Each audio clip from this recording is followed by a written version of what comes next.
Hello friends, in this quick tutorial I'm going to be walking through how to get email address from Facebook. But before getting started this video, make sure to subscribe. How to 1 minute. So first of all, I'm going to open this profile.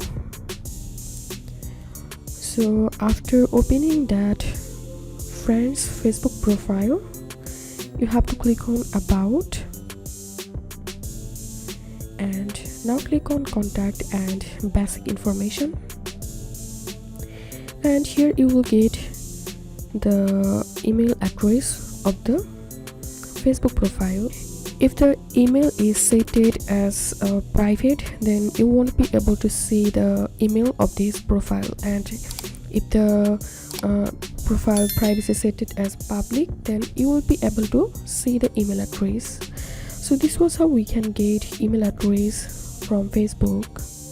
If you have any questions, feel free to post in description. If you think to see more WordPress videos, please check the links in descriptions. If this video helped you, give a thumbs up and please consider subscribe. How to 1 minute. Thank you for watching.